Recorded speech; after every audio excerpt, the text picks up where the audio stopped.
Welcome back to the second half of our new time clock. Those of you who are longtime listeners, you'll notice that we've changed our show clock a little bit to break the program into 2 segments versus 4. There's a couple of reasons for that, not the least of which is we're going to be distributing the show to some other stations, and that's part of our ongoing effort to develop this new studio and prepare ourselves for some expansion of America's Voice Now. We're asking for your help to accomplish that. I've talked about it one day. I don't want to beat the thing to death, but we really need the help of our listenership to accomplish this. I've got to build a studio. It's not going to be an inexpensive operation, and we need your help. So if you would be kind enough to please support us in that effort, there's a number of ways you can do that. You can go to our website, and you can make a pledge and a donation via the PayPal link there. You can use a credit card or a PayPal account. You can drop a check off at the studio or cash, whichever you prefer. Just make sure that you write on there that it's America's Voice Now. And or you can mail it to the station here, and you can send it to America's Voice Now. And the address here is 10 Court Square. That's 10 Court, C-O-U-R-T, Square, in West Plains. 2 words, West Plains, Missouri, 65775. I've been getting a lot of phone calls lately and emails in reference to it, and I'll be putting a blurb up on our Facebook and website about what the plan is and what the program entails. Basically, we're going to build a studio of our own so we can not only broadcast the show, but also in the video and so forth, but add some other features to it, like the ability for you to be able to have an iPhone and an Android phone application. So if you wanted to listen to it streaming on your phone instead of having to be at a physical radio, you can do that. And in addition to that, we're preparing the show to be expanded to some other stations. So we could really use your help on that, and I would certainly appreciate it if you would be kind enough to support our efforts there. Go ahead, caller. Welcome to the show. Yeah, Michael, well, I think you should have been gone nationwide for a while. You're every bit as good as any of the rest of them. Certainly better than Mr. Limbaugh. Well, thank you. I'm not sure. My role on that, or my thoughts on that issue are, I'm happy that they're willing to talk about the issues, but I sure wish that they'd put together a plan of action that they could get their 100 million followers collectively to do. At least at the local level, you've done more than about anybody I know. You've organized people, you motivated people, the ham radio class, reloading, your co-op. I mean, that is doing something. That is putting your finger in the dike and stopping the flow. Sure. But what I really want to talk about... Unfortunately, that's the problem. It's only my finger in the dike. It's one finger, right? If you get enough of them, buddy, it begins to make a difference. You get enough to build a big new dam, one of the two. We've got a hole in the dike big enough to drive a tractor-trailer through. So... But thank you very much. I appreciate that. Thanks. You know what? I've read Rise and Fall of the Roman Empire a couple of times by Gibbons, and the parallels amaze me. Yeah. I mean, barbarians crossing the borders, breeding circuses to the masses, flagellating leadership. I mean, all that was taking place, and if people want to know where this deal is going to go, they need to read that and realize that if we don't do something counter to that, that is where we will be, a broken empire. Well, I think most Americans look at it like they can just kick the can down the road, just like Congress does, right? Well, we'll deal with immigration next year. We'll deal with the budget next year. We'll deal with this next year. We'll deal with, all of these things next year. And Americans have, for whatever reason, adopted that same mantra, which is, in my opinion, virtually suicidal to us at this point. Because that's exactly right. If we don't grab a hold of this bull and stop it in its tracks, that's right. Man, I'll tell you what. So, well, thank you for your support and your input. I appreciate it. And you're most welcome. And I very much I'm very, very appreciative of your generous support for our program too. Thank you, sir. You need more than that. Well, far more than that. I'm grateful for everything that you do. Thanks. Thank you, sir. Okay, we'll talk to you soon. So, they're talking today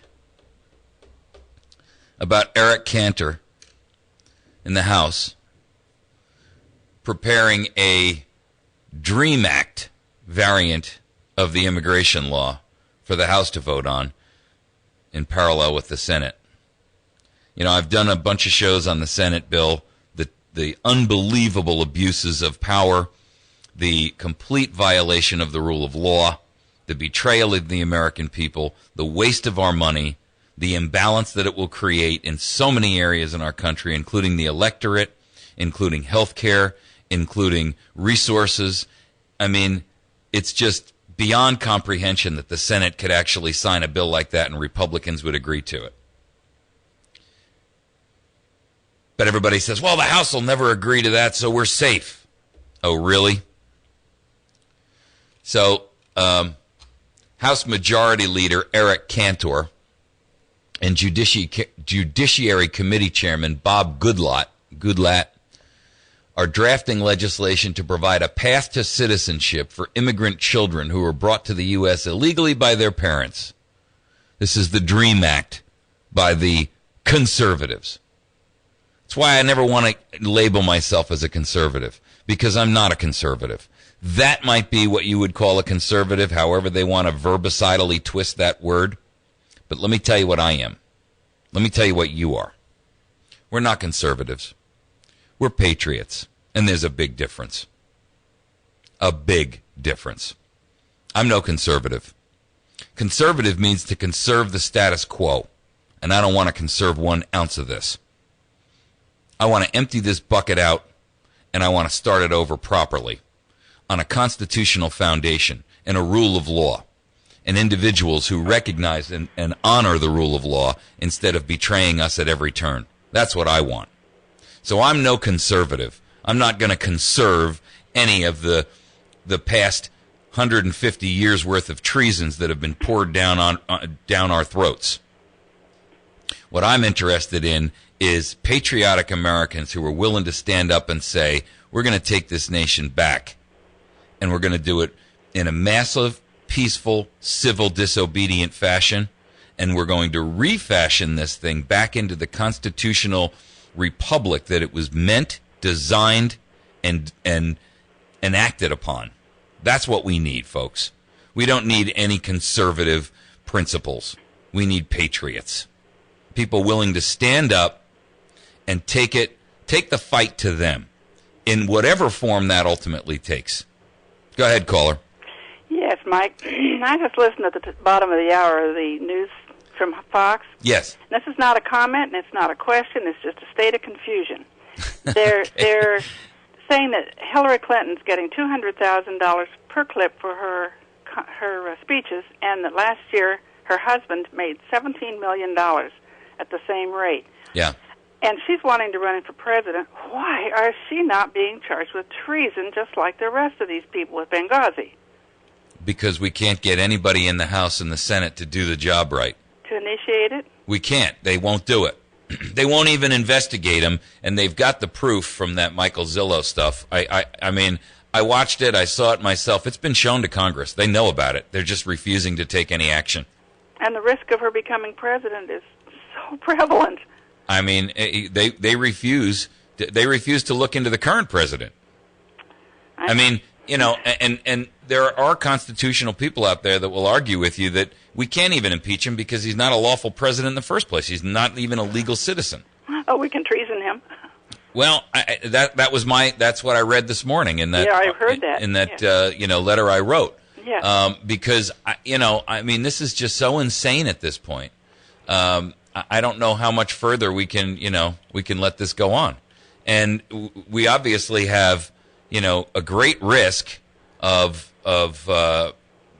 allowing these people to completely change the entire balance of everything in our nation with this immigration bill. Yeah. That the nation will be unrecoverable. I mean, think about it. You put 30 million new people into this country who haven't the ideals and the principles of what you and I grew up with, understanding what freedom is, what this Constitution means, what the history of America and the pride in our founding fathers and what they did to break away from a tyrannical government, right? You take 30 million, and by the way, there's already another 30 or 40 million here. Plus, you add another, 10 million of their family who are going to pour across the borders. You're talking 75 million people in the United States of America that don't honor it, recognize it, appreciate it, or even understand its history.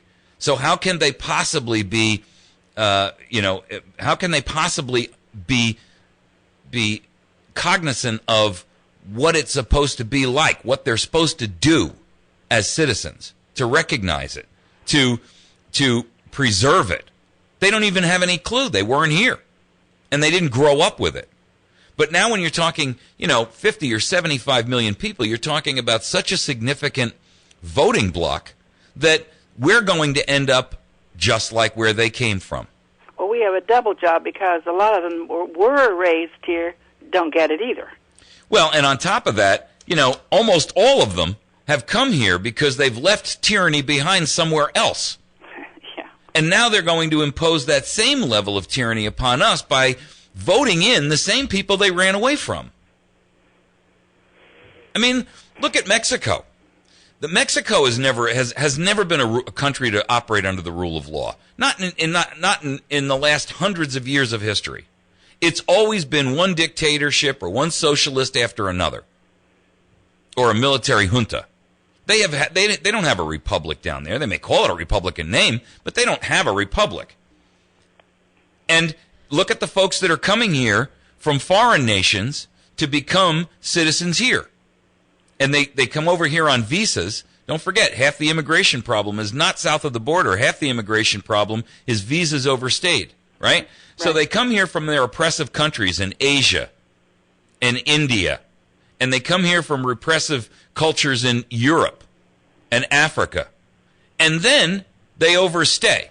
Now they want to be imbued with the ability to influence our electorate process to give them exactly what they ran away from. How insane is that? Insane. And all of our representatives in Washington are saying, that's a great idea. I clap to that. You got to be kidding me. Mike, do you know if any people that you know have ordered that movie the guy made on the cost of amnesty? I don't. I got an email from, or I got a note from Dean Hutchins. He said he just got a copy of They Come to America 2, which I'm not sure if that's the same one. That is it? Okay. Uh-huh. Let me just see what he said here. Oh, it's making me log in. Hang on a second. I got more than one way to skin the cat. I just wondered if anyone had seen it to recommend us getting it quickly. He says, just got my copy of They Come to America 2 by Dennis Michael Lynch.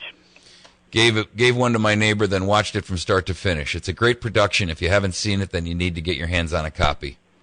Buy one and they give you 5. Right. So what I would advocate is let's get some of these, take a quick look at them, and then let's begin to hold public viewings of them. Right? I mean, let's set up something at your local library, something at your local church, something at your VFW hall, and let everyone see it. Mail the 5 copies, the free 5 copies you get to people far and wide. Far and wide. Well, I mean, so people around the nation, so that it's not just in a hotbed of activity here in Missouri. Right. And then mail them to friends and neighbors and folks around you that you know in other parts of the country, and say, here's the instructions for use. Watch this. Then here's the action items. Well, it was on Hannity, so that's I saw that guy, and I'll tell you what, that interview was frightening. And well. Okay. Thank you, dear. Oh, you're welcome. Bye. I appreciate you. Yes. Go ahead. You're on. I'm here, Mike. I was trying to pause you on streaming. It's Mike. I got you. In regards to Sue's question, Kevin Jotz has ordered several copies of that Okay. Come to American 2. Okay. We will be arranging a viewing of that, our PRC, down in Thayer, Mammoth. Great.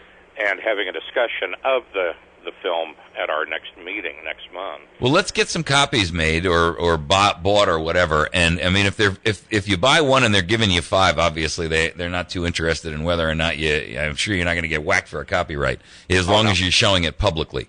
So let's get some copies made, distributed, and let's see if we can't get individuals to make a commitment that they are willing to play it in a church, play it in a VFW hall, in a civic center, at the university where they go to college. Let's get some folks to be playing it at local area events and places where multiple people are.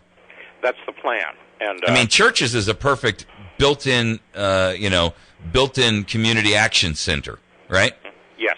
So anyone who has a venue where it can be played that would have a large screen TV or a projector or something that would make it easy. Sure. If they'd let you know, you can pass it on to us, and we'll arrange a showing. Absolutely. And a quick reminder, too, tomorrow, anyone who's wanting to learn canning, 1 to 3, Willow Springs, Ferguson Building. Right. Or West Plains, Sunday, 1 to 3, at the Next Step Seventh-day Adventist Church. And it's totally free. Outstanding. Great. And you folks should be going to these classes. Mike and Deb put these on for you guys and put a lot of effort and time. Thanks, Mike. Thanks. Put a lot of effort and time into organizing these events for you. We put them up on our Facebook page and on our website. You should be attending these things and learning how to be a little bit self-reliant. Why do I say that? Well, I'm going to tell you why. Washington Times this morning. Republicans say U.S. headed towards armed revolution in a poll. The survey of Republicans found nearly half agreed that, quote, an armed revolution in order to protect liberties might be necessary in the next few years, end quote. That was the question they asked. Do you feel that an armed revolution in order to protect liberties might be necessary in the next few years? 44% of registered Republicans said yes. 18% of Democrats said yes. And 27% of independents said yes. Now, folks, that's frightening. And you ought to understand the implications of that. That's why I advocate for massive, peaceful, civil disobedience on a grand scale, because an armed revolution would be the end of the Union, the end of the Republic, the end of the United States of America. And it's one which we cannot win against an organized military. What it would turn into is a decades-long guerrilla war. That's the simple truth, people. So let's recognize it for what it is. Let's not romanticize what a revolution, an armed revolution would be. This is a poll taken at Fairleigh Dickinson University, which is a very, very liberal university. And 44% of registered Republicans believed an armed rebellion could come in the next few years. 18% of Democrats and 27% of independents agree with that. That is a staggering number. I mean, to me, when you start hearing those kinds of numbers, just so that you put it into perspective, less than 17% of the American population wanted a war in the Revolutionary War. Less than 17, America. Good morning. Welcome to the show. Yes, those of us who believe in the Constitution need to remember Amendment 22. You had an earlier caller talking about Hillary Clinton running for president. The 22nd Amendment prohibits more than 2 terms in the White House, and Hillary has already been co-president for 8 years, and to return her to the White House with Bill Clinton as her acknowledged closest advisor would certainly violate the intent of the 22nd Amendment, and I believe the letter, because as speaking legally, a husband and wife are a legal unity. And what are we, some kind of banana republic where the president runs and then puts his wife in his place? I think we need to remember the 22nd Amendment when it comes to Hillary.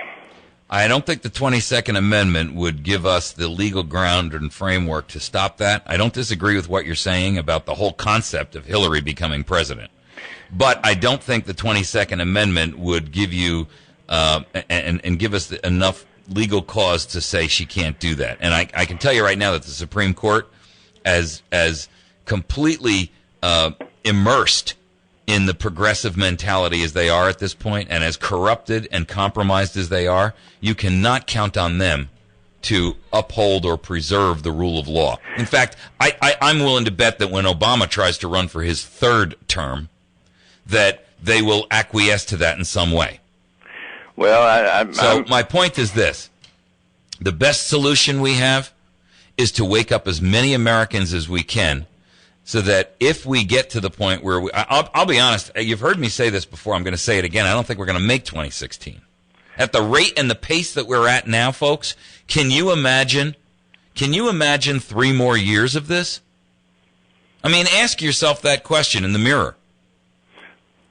Hypothetical little question is, I still say that it's not hypothetical. No. I mean, it's hypothetical that Hillary will run because when I get there, and so hypothetical as her candidacy may be, she is now acknowledged across the nation as the leading candidate for president in 2016. And I just think the intent. Well, you could say that then the same argument could be that Bush Jr. ran against after Bush Sr. and. I'm not knocking and I understand your argument that a married couple is a unit and all of that. I'm just telling you that it's got no legs. And I'm not saying that because I don't want it to be true. I'm telling you that because I don't think you're ever going to, in other words, find an alternative, better method. Well, you may be right in practical terms, but I still say the intent of the Constitution should be part of the discussion, because the intent of the 22nd Amendment was to keep power from being concentrated in one person's hands for more than 8 years. The same argument could be made for never allowed Jeb Bush to run, too. Well, that's a little different. I mean, No, it ain't. And I'm going to tell you why it's not. If you think Jeb Bush is going to be any better for us than Bush Jr. or Bush Sr., which were both wholesale traitors to the United States of America, you're dreaming. But I mean, Bush is the guy who signed the Patriot Act. So I get what you're saying. They're not married, so they're not the unit. But my point is, to have Jeb Bush run now after is no different than a monarchy where or Putin saying, well, okay, I've been president, so now I'm going to become prime minister for a year or two, and let Medvedev, my puppet, become president, and then as soon as his term expires, I'll go back to being president again, and that's essentially what he did. Yeah. Yeah. So, look, tyranny is everywhere. My point is, let's find practical ways to defeat it. Because I don't disagree with you in theory. I'm just telling you that you know what, I got better things to waste my effort on than thinking on that one. Because to me, it's like I'd rather sit down and figure out how I can get 5,000 more Americans to go march on Washington and demand that we civilly, peacefully just go on national strike and freeze the commerce engine, freeze the beast, starve the beast out and demand its leaving, and spend all of the rest of my time figuring out how we're going to find qualified, constitutionally minded people to step into the void that is created when they all leave. That's the true mark of a man who's interested in seeing a resolution rather than just in doing mental masturbation on it. I'm sorry, that's how I feel about it. Well, if you see Bill Clinton back in the White House again, you'll know that the 22nd Amendment has been violated. And if Hillary is elected, Bill Clinton will be right in the White House in every conference, in every decision-making. I'm not disagreeing with that, but didn't you just hear what I just said? We need to look. You know what? It doesn't matter. The fact of the matter is, what would matter is getting 25 million Americans to stand up and say, we've had enough, we're throwing you bums out, and we're taking this country back again. And you're all out. That includes all the Clintons for all eternity, and that's it. And if you've been in office, you are done and can never run again during your natural life. That's rule number one. Number two is we are not going to allow anyone to sit here and run as a senator or a congressman for life. Those days are over. That's the simple truth, man. Spend your time doing something that will be purposely constructive to it instead of wasting time thinking about Hillary Clinton. Or Bill. I'm sorry. I feel strongly about it. We've got to focus our energy and our effort on doing something positive about the situation, not worrying about the histrionics of the Clintons. Well, I support your efforts, but I also think that part of the discussion should be the 22nd Amendment. Thanks, brother. All right. Okay, folks, we're wrapping up for the day. Please find us at americasvoicenow.org. You can find us at facebook.com/America's Voice Now. And you can find this and every other show that we do at youtube.com/America's Voice Now. Have a wonderful day. We'll see you tomorrow morning bright and early, 6 to 9 a.m. Central. Is your slow internet driving you crazy? Don't suffer any longer. Exceed Internet delivers download